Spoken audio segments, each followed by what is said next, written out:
welcome everybody to our latest edition of Celebrations Around the World. And today we'll be talking about Ramadan. And with me, who is going to talk about this wonderful holiday today, is Allison. How are you doing today, Allison? I'm great. I'm super excited to be here to kind of tell you guys about the holiday of Ramadan. Welcome. All right, awesome. So, as we do with all of our celebrations programs, the first thing we have for you is a question. So, I am going to ask our first question. So, what we would like to know is who will be observing Ramadan this year? So, I'm going to go ahead and put that poll up for you. And I'm going to give you guys a few seconds to answer. So let's see, Allison, who will be observing Ramadan this year. So let's share the results. So we don't have anybody, but that's okay because we're all here to learn about a little bit about Ramadan, what it is, and some of the cultural traditions to go around it. Right, Allison? That's perfect. Yeah. And we appreciate that you guys are here to learn about your friends and neighbors who are celebrating Ramadan. So welcome and thank you. All right. So now that we know that we have a lot of people in our audience that are ready to learn, so we're going to go ahead and turn our cameras off. And Allison, go ahead and take it away. All right, so just a quick note before we get started. While Ramadan is a religious holiday, we just want to remind you that our program today intends to focus more on the cultural traditions of the diverse people who are celebrating Ramadan around the world. All right, so with that, Ramadan 2021 will run from April 12th until May 13th. Did you know that the date of Ramadan changes every year? So why does the date of Ramadan change every year? Well, the simple answer is that the Islamic calendar is lunar, which means that it follows the moon. Each new month begins with a new astronomical moon, and since lunar months are shorter than solar months, the Islamic calendar does not correspond directly to the Gregorian calendar that we use, day to day. The result then is that Ramadan ends up occurring about 11 days earlier every single year. And just like for your knowledge, Ramadan is actually the name of the 9th month of the Islamic calendar. So that is a little bit of background. So the origins of Ramadan, what are we actually celebrating? It is considered a month of blessings, and it is the month that the Muslim holy book, the Quran, was given to Muslims. So that's kind of the origin of what is special about this month. And it's a period where Muslims are really trying to maximize their connection to their faith, their family, and their communities. Trying to be aware of all the things that we have to be thankful for. And when we are thinking of how, so many things that we have gratitude for, it lends us to say, how can we give back? Maybe doing more charity than you normally would, volunteering, different acts of service are all really important parts of the way that we celebrate. So if you've heard of Ramadan, you may be familiar with the fact that people are fasting. Fasting for the month of Ramadan. What is fasting? Well, fasting is making the choice to not eat or drink for a set period of time. For those who are observing the fast during Ramadan, it would take place daily from our pre-dawn prayer until sunset. Now, why are people fasting? Simple kind of explanation is that it is an act of faith for Muslims. And again, it does really help you to feel gratitude for things that we tend to normally take for granted, like when your next meal is going to be, or having just a drink of water anytime during the day. If you are ever make a decision to fast, once you've gone about 12 hours, when you have another sip of water, it's going to be like, wow, that's the best drink of water. And it also is an important way to feel empathy for those around the world who may be hungry or lack clean water, not by choice, but because of different situations. Now, I did include the question, are there exceptions? Does everyone fast? No, not everybody fasts. Really only someone who is both mature enough and healthy enough is expected to fast. So that means that people who are very young or maybe very old or with certain health conditions where it's not going to be healthy for them to perform the fast are not expected to do so. And they might do an alternative activity like feeding someone who is in need or cooking for community members who are able to fast. So, you know, those are just some kind of information about fasting. So with that, does that mean that we're not eating at all for a whole month? It doesn't. There is a meal that takes place every day before sunrise, and it is called sahur. So really important at this meal to drink water, ingest healthy foods that are going to help you stay hydrated, and try to maintain your energy as best you can throughout the day. And then on the flip side, at sunset, we will break our fast at iftar, which that word iftar really means break fast. And we do always try to break our fast with a date, which is a hearty fruit that is a good source of fiber, natural iron, or excuse me, natural sugar, iron, and magnesium. And it keeps with the traditions of those who came before us to break your fast with a date. All right, now, where is Ramadan celebrated? Well, the simple answer is anywhere that Muslims are around the world, Ramadan is being celebrated. So while we don't think of you know, the US as an Islamic country, there are Muslims who live here. So of course, we're going to be celebrating Ramadan.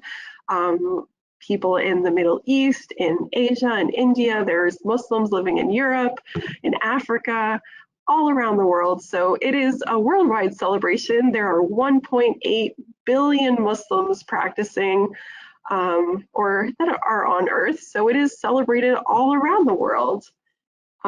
Next up, I'm going to transition to some cultural traditions that you will see around the world, different ways that people are celebrating or expressing their faith in their individual communities.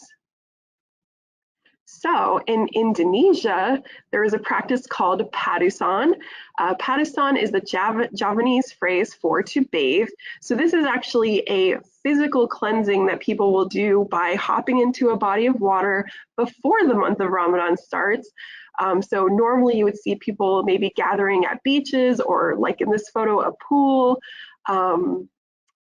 gathering, dipping into the water, kind of doing a physical cleanse before they have that like emotional, spiritual, you know, month of faith and practice.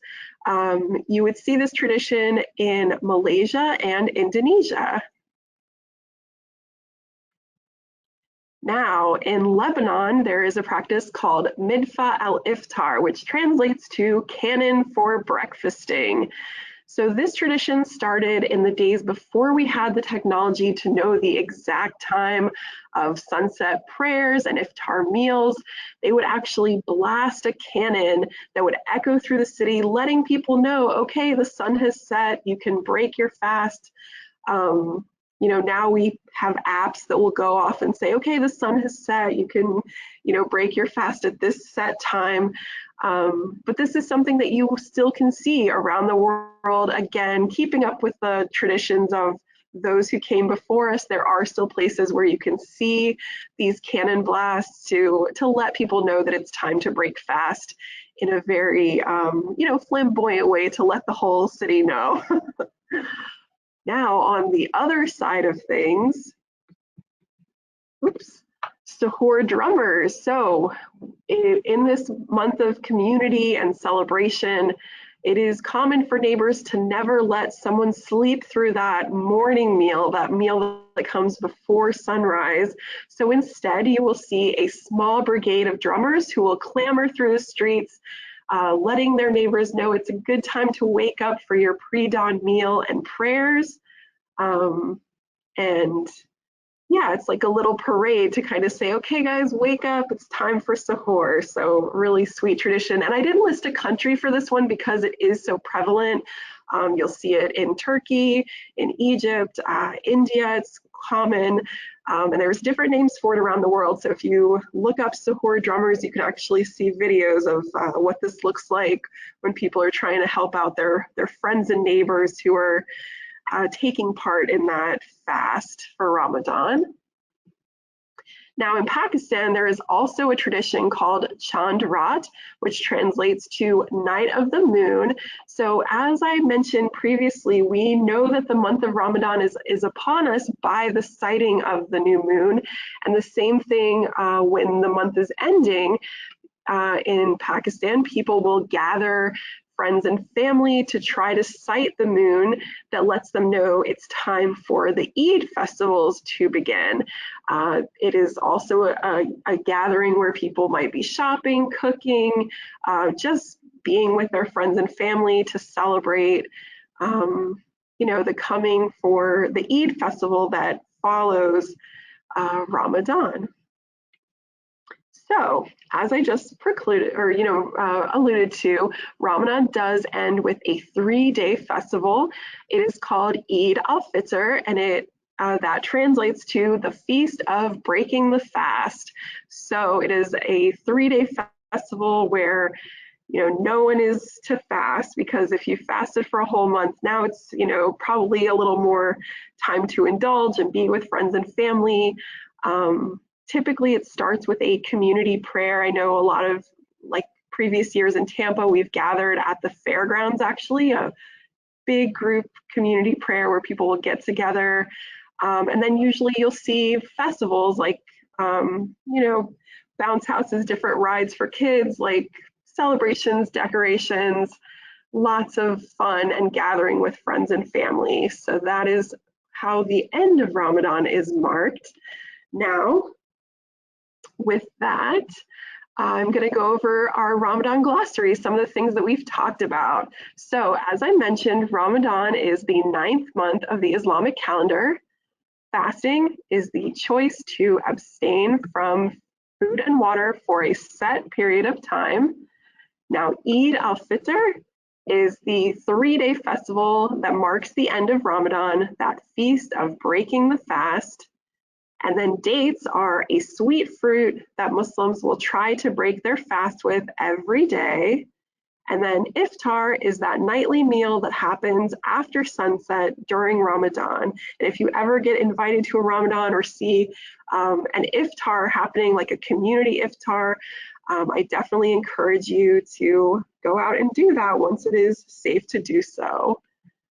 All right, so now I just want to mention that we do have some activities in our handout section. There is a craft where you can decorate some hanging lanterns, which is a very common decoration that you'll see anywhere that people are celebrating Ramadan, since a lot of the activity does take place after sunset. The lighting is very important, so we definitely like our lanterns. And then I do have a coloring page that has a traditional Ramadan greeting of Ramadan Kareem, which means a blessed Ramadan. So it's a great thing to wish any of your friends and family who are celebrating Ramadan. We also have some great ebooks that I highly recommend, available through Hoopla, which is one of the library's ebook apps. Some of my personal favorites that I've shared here with you today it's Ramadan Curious George, where he is visiting his friend Kareem, who's celebrating. In the center there, we've got The Gift of Ramadan. And then for a nonfiction title, it's Ramadan and Eid al-Fitr. So you can kind of see some fun facts about this beautiful holiday. So with that, I think we are going to launch into our trivia questions. Yes, we are. And Allison, if you want to bring yourself back on screen, I want to thank you so much for all of that wonderful information. I know that I just learned a whole bunch. So based on that, we have some trivia questions that we would like to ask you all. So let's go ahead and launch the trivia section of Celebrations Around the World. And the first question that we have for you is, what fruit do Muslims typically break their fast with? So I'm going to give you guys a few seconds to answer. Let's see these poll questions roll on in. So the correct answer was dates, and it looks like 100% of our audience got that Well, right. So good job. That is a thing that we just learned, Allison, that you cannot see the poll results. So let's go ahead.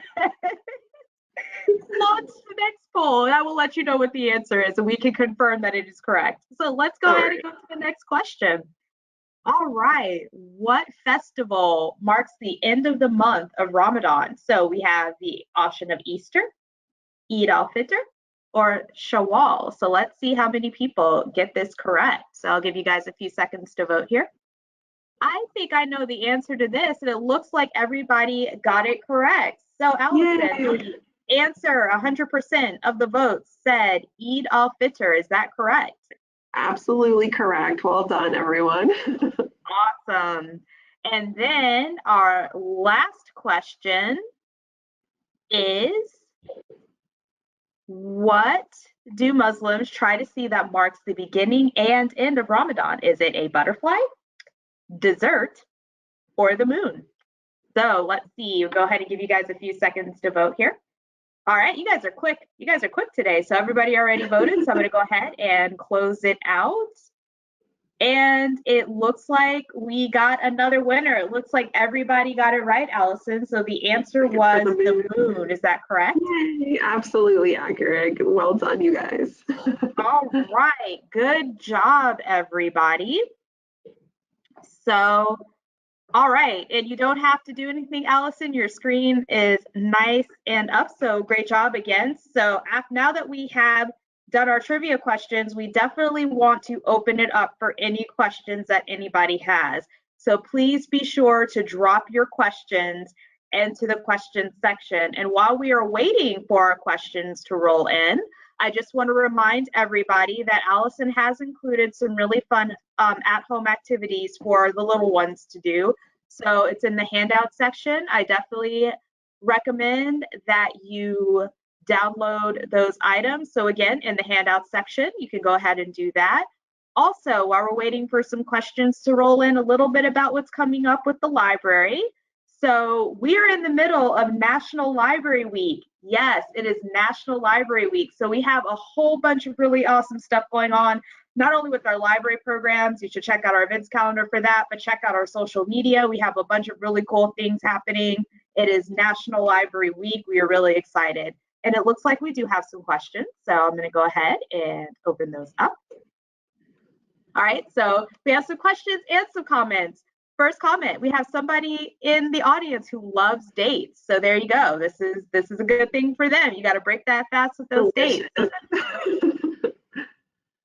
Speaking of that, we have somebody in the audience who wants to know if you have to use dates to break the fast. You don't have to. It's something, people do it again, like as a tradition that we try to keep up, but it's certainly not obligatory that you break your fast with dates. It's just something that people like to do. And a lot of times if you go to an iftar, you're going to see dates out just because if it's available. But obviously if somebody has an allergy, don't try dates. But but we like to break fast that way if we can. All right, thank you. We got another question. So we know that you mentioned that that Ramadan starts when the moon is seen. So who determines that? Who determines when the moon is actually seen? So it's sort of depends. Like sometimes people want to see the moon themselves. If it's cloudy out there, I'm not going to start fasting, even though, Google tells us there's a new moon and you can start. Some people want to physically see it themselves, which is totally fine. Usually there's a community announcement, like the Islamic Society of Tampa. That's kind of our big mosque. They'll usually say, okay, we're going to start Ramadan tomorrow. They'll usually let people within the community know. But it's really at the discretion of the followers if they're going to go by what they see or if they want to go by what their community is doing. It's a little flexible, actually. All right, Awesome. And then we got one final comment, and we have somebody thanking you for all of the lovely information. So thank you for that lovely comment. And for those who are viewing in the audience, I know, again, thank you again, Allison. I've learned so much about Ramadan. So this was very informative, not only for our audience, but for me as well. So with that being said, I will leave a few more minutes for any last minute questions. We are just going to go over a few closing items. As always, if you need to contact us for any reason, we have our contact information on the screen. If you want to call, text, email us, chat with us, carrier pigeon, however you want to get a hold of us, you can get a hold of us that way. Also, like I mentioned before, we are in the middle of, we just started, today was the beginning of National Library Week. So we definitely highly recommend you check out the library social media. You can find us on Twitter, Facebook, Instagram, all the big ones. Definitely check out our social media. Check out our programs and events calendar for all of our National Library Week programs. We have a lot of them for you where we're just talking about our love of libraries and our love of reading. Definitely check those out. Also, next week is Money Smart Week. So if you want to learn a little bit more about managing your money, I put the link in the chat there so you can look at all of our offerings for Money Smart Week. We have a bunch of really awesome things planned for you there as well. So definitely check that out. And with that being said, again, a huge, huge, huge thank you to Miss Allison for presenting all of this lovely information. Thank you so much for joining me for Celebrations Around the World. My pleasure. Thank you guys for learning about it. We appreciate it. Yes. All right, everybody. With that, me and Allison are going to go ahead and say goodnight. So thanks again for attending, and good night, everybody. Bye, guys.